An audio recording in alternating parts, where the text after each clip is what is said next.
বাংলাদেশের সেনাকুঞ্জের মধ্যে বাংলাদেশের ঢাকা 17 আসনের যেখানে তারেক রহমান দাঁড়িয়েছেন, তার প্রতিদ্বন্দ্বী দাঁড়িয়েছেন এসএম খালিকুজ্জামান, একজন ডাক্তার মানুষ।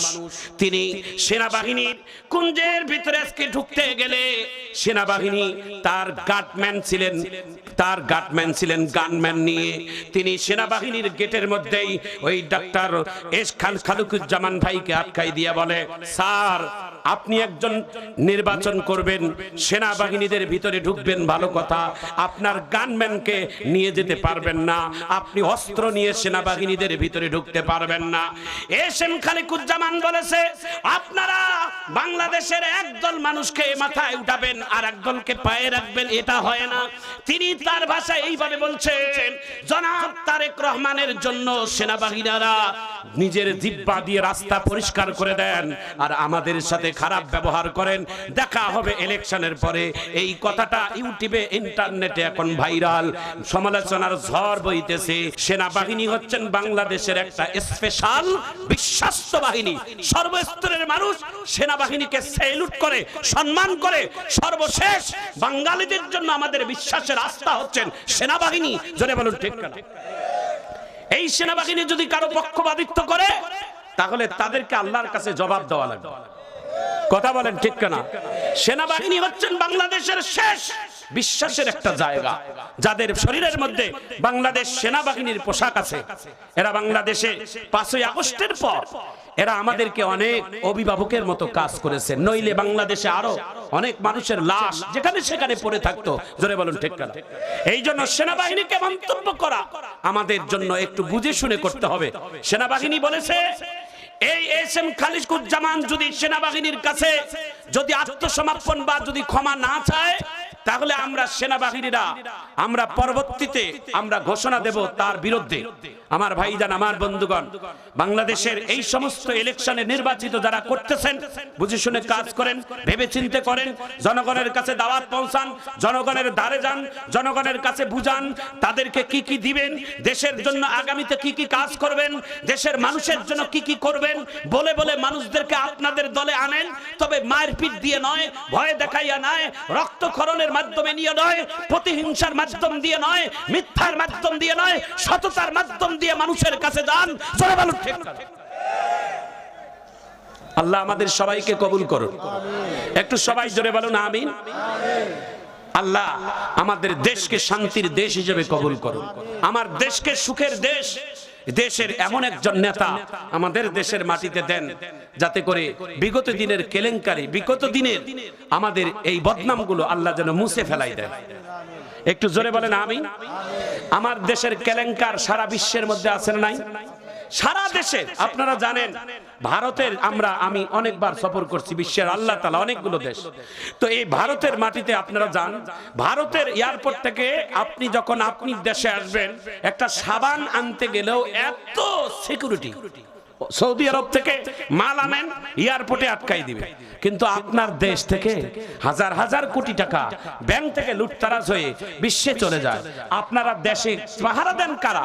দেখেন না কেন দেশের থেকে কেন বিদেশের মাটিতে যাবে? কথা বলেন ঠিক কেন?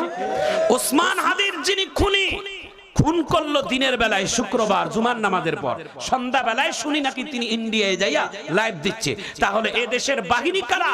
এ দেশের বাহিনীরা কি করে? জাতি জবাব চায়। জোরে বলো ঠিক না? সন্ধ্যা বেলা রাত 12টায় আমার গাড়ি সাক করে, আমাদের বাড়ি সার্চ করতেছে। আমরা হুজুর মানুষ মাহফিল থেকে আসি আর আমাদেরকে সার্চ করে। দেখছেন ইন্ডিয়ায় চলে গেছে বিকালে আর আমাদেরকে সার্চ করে রাত 12টায়। কথা কোন ঠিক কেন? এ ভাই, এ দেশকে রক্ষা করতে হবে আমাদের সবাইকে। একটু জোরে বলুন ঠিক কেনা? আল্লাহ আমাদের সবাইকে হেফাজত করুন, আমিন বলেন। এই মাদ্রাসা থাইওয়াল ছয়পাড়া আশরাফিয়া দারুল সালাম মাদ্রাসা, এই মাদ্রাসার অবস্থা দেখলাম ভাই, আলহামদুলিল্লাহ। এই মাদ্রাসায় এত আলেমদের পায়ের ধুলি পড়ছে, এত আলেমদের পায়ের ধুলি দেখলাম। মাদ্রাসার পরিবেশ অনেক দুর্বল হয়ে আছে। এই পৃথিবীতে কোনোদিন কোরআন শুনে তৃপ্তিও হবে না, আর বলেও কোনোদিন শেষ করা যাবে না। আল্লাহ যদি তৃপ্তি মিটায় তা জান্নাতে গেলে তৃপ্তি মিটবে। জোরে বলো ঠিক না? এই জান্নাতের ভিতরে কোরআন থাকবে ভাই।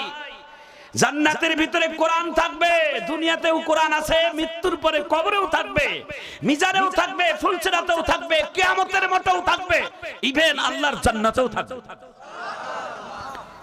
জান্নাতে যদি যান ঠেলি ঠুলি যেভাবে হোক, সুবহানাল্লাহ, ওই জান্নাতের মধ্যে আল্লাহ কোরআন শোনার ব্যবস্থা করবে। তিনটা কণ্ঠ দিয়ে আল্লাহ কোরআনের তেলাওয়াত নিয়মিত চলবে। সুবহানাল্লাহ বলেন।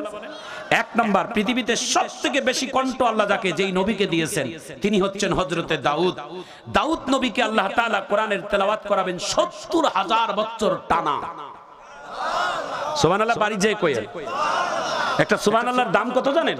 নবী বলছেন যারা অন্তর থেকে সুবহানাল্লাহ বলবে তার নামে আল্লাহ একটা জান্নাতে গাছ রোপণ করে দিবে। সে জান্নাতের গাছের ছায়া কত বেশি হবে, বিশাল হবে জানেন?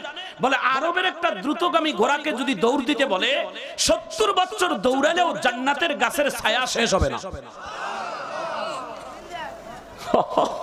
একটু মারহাবা কর। দাউদ নবীর কণ্ঠ দিয়ে আল্লাহ তাআলা কোরআন শোনাবেন জান্নাতের ভিতরে।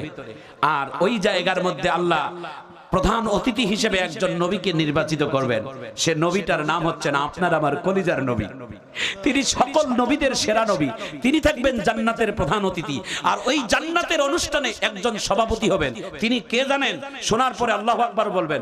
তিনি আর কেউ না, তিনি আপনার আমার মালিক, হায়াত ইজ্জতের মালিক, সম্মানের মালিক, জাহান্নামের মালিক, জান্নাতের মালিক। একটু আওয়াজ তুলে বলেন তো কে? একটু জোরে বলেন। পিছনের ভাইয়েরা শোনা পাই নাই, জোরে বলেন তিনি কে? সেই আল্লাহ হবেন জান্নাতের প্রধান, তিনি হবেন জান্নাতের সভাপতি। তার সভাপতিত্বে আমার নবী হবেন প্রধান অতিথি। একটু মারহাবা কর।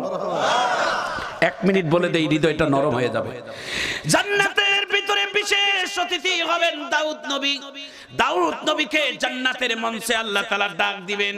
দৌড় দিয়ে জান্নাতের মঞ্চের লাস্টিকারে আল্লাহর পয়গম্বর দাঁড়িয়াবেন। আল্লাহ ডাক দিয়ে বলবেন, দাউদ রে, তোমার সুন্দর সুরলিত কণ্ঠ দিয়ে আমার জান্নাতবাসীদেরকে একটু আনন্দ দাও, কোরআন শোনাও। দাউদ নবী বলবে, আল্লাহ এই কোরআন তো আমার উপর নাজিল হয় নাই, আমি তো কোরআন পড়া জানি না, আপনি কোন সূরা আমাকে পড়তে বলবেন? আল্লাহ বলবেন, ইকরা, তুমি পড়ো। যখন আল্লাহ বলবেন ইকরা, দাউদ নবী সূরা ফাতিহা থেকে নাস পর্যন্ত গোটা কোরআনের হাফেজ হয়ে যাবে। একটু জোরে কোন আল্লাহু আকবার। দাউদ নবী সূরা মুজাম্মিল তেলাওয়াত করবে। এত মজা, এত স্বাদ, এত মজা। শোনার পরে আল্লাহু আকবার বলবেন।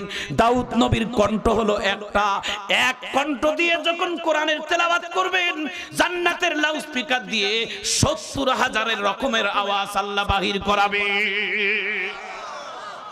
কি মিক্সার মেশিন রে ভাই, জান্নাতের মেশিন। সুবহানাল্লাহ বলেন। ৭০,০০০ রকমের আওয়াজ জান্নাতীদের কণ্ঠে বাজবে। একটু সুবহানাল্লাহ বলেন। জান্নাতীরা শুধু এইভাবে দুলবে আর কোরআন শুনবে। জান্নাতের এক একটা মানুষের জন্য ৭০,০০০ রহমতের ফেরেশতা থাকবেন খেদমতের জন্য। ৭০ জন হুর থাকবে তাদের খেদমতের জন্য। সারাবান তহুরা তাদেরকে বারবার দিবেন, জান্নাতের ফলমূল চাইলেই দিয়ে দিবেন। এমন একটা অনুষ্ঠানে সেই দিন আপনার নবী আমার নবী সেই দিন থাকবেন প্রধান অতিথি। দাউদ নবীর কণ্ঠ হঠাৎ করে জান্নাতের মধ্যে বন্ধ হয়ে যাবে। জান্নাতীরা আল্লাহর কাছে কেঁদে কেঁদে বলবেন, আল্লাহ দুনিয়াতে কোরআন শুনছি, এত মজা পাই নাই, এত ভালো লাগে নাই, দাউদ নবীর কণ্ঠ শুনে মজা পাইলাম, কেন বন্ধ করলেন? আল্লাহ ডাক দিয়া বলে, দাউদ নবীকে শুধুই মাত্র তেলাওয়াত করছি বলছি জান্নাতীরা, কিন্তু আমি কোরআন যার উপর নাজিল করেছি তিনি হলেন আজকের মাহফিলের প্রধান অতিথি। তার কণ্ঠ এত সুন্দর, কোন পৃথিবীর কোন জিনিসের সাথে তার তুলনা নাই। তিনি হলেন আপনার আমার প্রিয় নবী। আল্লাহ ডাক দিয়ে বলবেন, ওগো বন্ধু, ওগো ভাবি, আপনি এবার আপনার কণ্ঠ দিয়ে কোরআনটা শোনাবেন জান্নাতীদেরকে। জান্নাতের মধ্যে 4 শ্রেণী মানুষ থাকবে, মিনান নাবিয়িন ওয়াস সিদ্দিকিন ওয়াস শুহাদা ওয়াস সালিহিন ওয়া হাসুনা উলাইকা রফিকা। আহা, আপনার আমার প্রিয় নবী নবীকে যখন আল্লাহ ডাক দিয়ে বলবেন, ওগো হাবিব, আপনি কোরআনের জন্য অনেক নির্যাতিত শিকার হয়েছেন। এই কোরআনের কথা বলতে গিয়ে কত নির্যাতন আপনি হয়েছেন। তায়েফের ময়দানে পাথরের মার খেয়েছেন, উহুদের ময়দানে